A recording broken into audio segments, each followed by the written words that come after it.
Bismillahirrahmanirrahim. Assalamualaikum warahmatullahi wabarakatuh. Alhamdulillahi hamdan katsiran thayyiban mubarakan fih. Salatan wa salaman daimaini mutalazimaini ala habibina wa syafi'ina wa qurrati a'yunina sayyidina wa maulana Muhammad asyrafil anbiya'i wal mursalin wa ala alihi wa ashabihi wa man sara ala nahjihi ila yaumiddin. Rabbi syrah li sadri wa yassir li amri wahlul 'uqdatam min lisani yafqahu qawli, amma ba'du.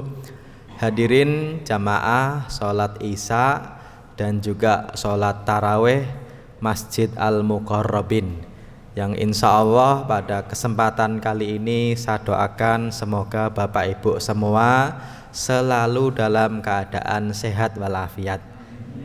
Tentunya kita bersyukur karena malam hari ini sudah setengah perjalanan kita di bulan Ramadan. Semoga bisa selalu istiqomah sampai selesai bulan Ramadan. Tema kita kali ini berkaitan dengan zakat ya. Di dalam Al-Quran kata zakat itu disebutkan dengan beragam varian kata. Salah satu yang sering yaitu dengan az-zakatu. Setidaknya saya hitung ada 28 kali kata az-zakah disebutkan di dalam Al-Quran. 27 kalinya itu dimulai dengan menyebutkan tentang sholat. Jadi di dalam Al-Quran itu zakat itu gabung dengan sholat. Makanya kadang-kadang orang itu kalau ditanya rukun Islam yang pertama tahu syahadat, yang kedua apa? Sholat, yang ketiga biasanya orang itu bingung bayar zakat dulu baru puasa atau puasa dulu baru zakat. Kalau Bapak biasanya puasa dulu baru zakat atau zakat dulu baru puasa? Puasa dulu baru zakat. Makanya kalau ditanya rukun Islam yang ketiga itu apa? Itu jawabannya ya puasa dulu baru zakat. Padahal banyak hadis, banyak ayat menyebutkan rukun Islam yang ketiga itu apa? Bayar zakat. Kok bisa? Karena pengetahuan kita tentang zakat itu kebanyakan hanya terbatas pada zakat fitrah atau zakatul fitri. Dan zakatul fitri itu dilakukan setelah selesai puasa Ramadan. Padahal zakatul fitri atau zakat fitrah itu Pak, mau dia kaya, mau kaya banget atau kaya banget atau biasa saja, itu sama enggak bayarnya? Sama ya Pak ya, cuma satu sok makanan pokok ada yang dikonversi jadi 2,5 kilo, ada yang 3 kilo, kan gitu Pak ya. Mau Abu Rizal Bakri, mau Erick Thohir, mau Sandiaga Uno, mau Pak Jokowi, semuanya sama Pak. Bayarnya cuma berapa? 1 sok atau 2,5 kilo ya Pak ya. Padahal yang lebih utama lagi selain zakatul fitri, kenapa zakat itu menjadi setelah sholat? Karena zakat itu Pak yang paling banyak malah bukan zakat fitri Pak, bukan zakat fitrah, tapi zakat apa? Mal ya Pak ya, zakat harta. Meskipun cuma 2,5%, tapi 2,5% dari berapa? Kan gitu Pak ya. Kalau Bapak punya uang 100 juta berarti 2,5-nya berapa? 2,5 juta. Kalau 100 miliar berarti 2,5 miliar. Padahal orang punya duit miliaran, triliunan, orang Indonesia yang muslim banyak Pak. Kalau 100 miliar aja 2,5 miliar per tahun. Kalau 1 triliun berarti berapa? Ya 25 miliar ya Pak ya. Dan itu pembayarannya tahunan ya. Meskipun kadang-kadang orang itu mindsetnya begini, kalau 2,5% orang punya uang 100 miliar, bayar zakatnya 2,5 miliar, itu banyak banget ya Ustadz ya, kan gitu ya Pak ya. Bapak punya uang 100 juta kok bayar 2,5 juta Pak, dan zakat mal itu tahunan, anual ya Pak ya. Kalau Bapak punya tabungan kok 100 juta, 2,5 juta itu tahunan, berarti banyak dong Pak Ustadz. Begini mindset kita itu, kalau mengeluarkan zakat itu seolah-olah hilang 2,5-nya itu. Padahal Pak, orang punya uang 100 juta, 100 miliar, dizakatkan 2,5%-nya, berarti Pak yang sampai hari kiamat itu 100 miliarnya atau 2,5 miliarnya? 2,5 miliar ya Pak ya. Berarti aslinya Pak, orang bayar zakat itu sebenarnya dia dalam rangka mempersiapkan tabungan di hari kiamat, dia sedang mengkonversi mata uang. Dan ini yang disebut dengan investasi jangka panjang. Orang itu Pak kalau duitnya banyak, yang dipikir itu investasi jangka panjang.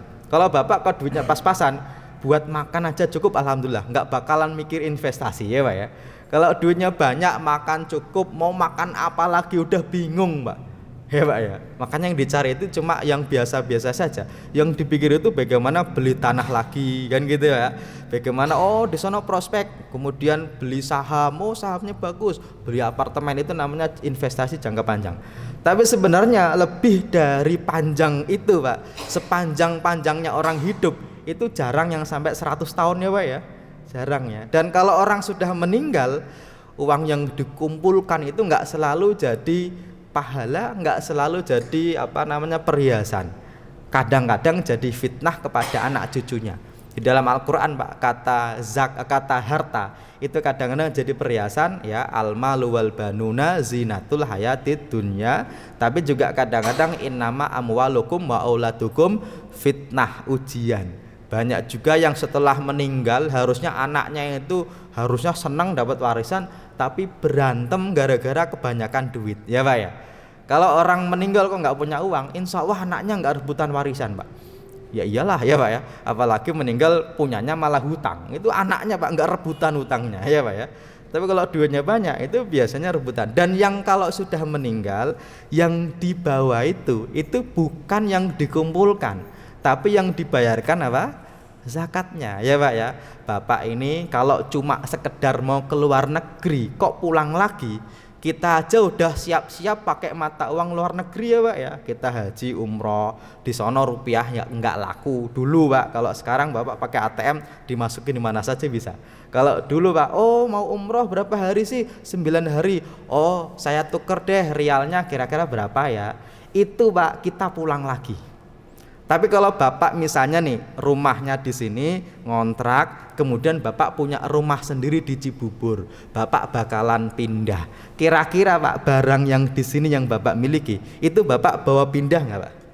Bawa. Kalaupun nggak bisa dibawa, pastinya dijual kan gitu ya Pak ya.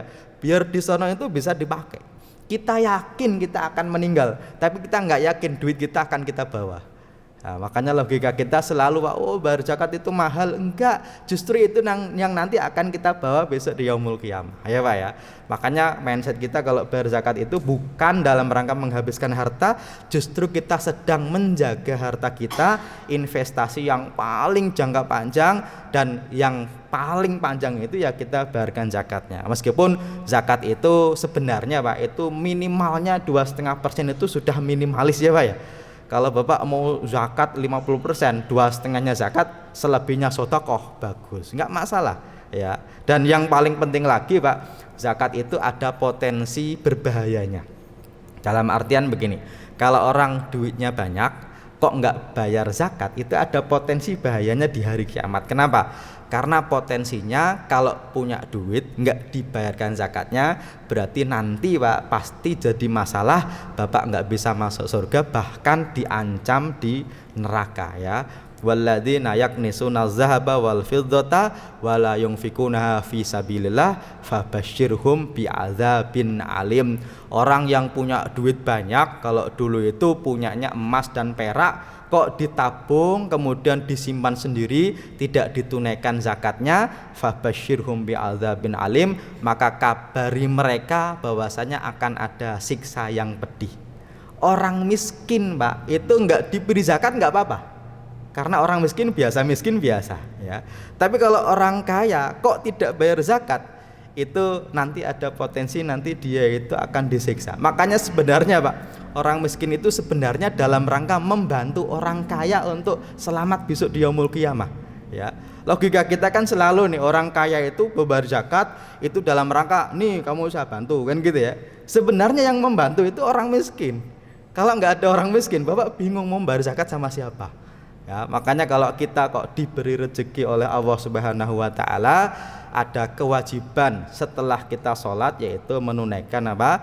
Zakat, dan zakat itu salah satu bentuk sedekah dan kita yakin Allah akan menggantinya baik di dunia maupun di akhirat. Banyak Pak dalam cerita-cerita orang yang duitnya banyak ketika sedekah duitnya itu enggak habis-habis ya Pak ya. Ini yang salah satu janji Allah baik di dunia maupun di akhirat. Semoga kalau kita punya harta ini kita tunaikan kewajiban kita, insya Allah nanti menjadi mata uang kita besok di yaumul qiyamah, menjadi sesuatu yang kita harapkan. Kalau Bapak kok duitnya banyak, semoga masuk surganya gara-gara duitnya. Kalau Bapak kok duitnya kok pas-pasan, insya Allah banyak ibadah lain yang menjadikan kita masuk surga. Kita nggak harus iri dengan orang lain. Caranya masuk surga masing-masing. Ada yang dengan puasa masuk surga, ada yang dengan sholat masuk surga, ada yang dengan zakat masuk surga. Tapi yang paling penting jangan sampai jangan sampai rezeki yang kita kumpulkan itu nanti berpotensi menjadikan kita tersandung masuk ke neraka. Nauzubillahi min zalik. Momen Ramadan ini momen pengingat, meskipun sebenarnya zakat tidak selalu di bulan Ramadan, karena tadi Pak, zakat mal itu sepanjang tahun ya Pak ya, dan orang itu punya haulnya masing-masing. Haul itu apa sih? Haul itu sesuatu yang sifatnya tahunan dari zakat. Seseorang yang wajib zakat itu namanya dia itu harus punya nisab. Nisab itu namanya batas minimal orang wajib zakat. Biasanya nisab zakat mal itu biasanya 85 gram emas atau senilainya. Orang kalau punya 85 gram emas atau senilainya itu biasanya disebut orang yang wajib zakat, tapi belum wajib saat punya itu. Wajibnya kapan? Wajibnya adalah tahun depan, dimana kalau tahun depan kok duitnya masih lebih dari nisab, maka 2,5-nya itu kali duit yang masih ada. Kalau ternyata tahun depan kok malah tinggal 40 gram atau di bawah nisab, berarti tidak wajib bayar zakat kan gitu Pak ya. Tapi saya yakin jamaah sekalian ini kalau dari model-modelnya semuanya termasuk muzaki ya Pak ya, semuanya termasuk orang yang membayar zakat, dan kita doakan semoga harta kita diberkahi oleh Allah Subhanahu wa taala. Kurang lebihnya itu yang bisa saya sampaikan. Saya akhiri, assalamualaikum warahmatullahi wabarakatuh.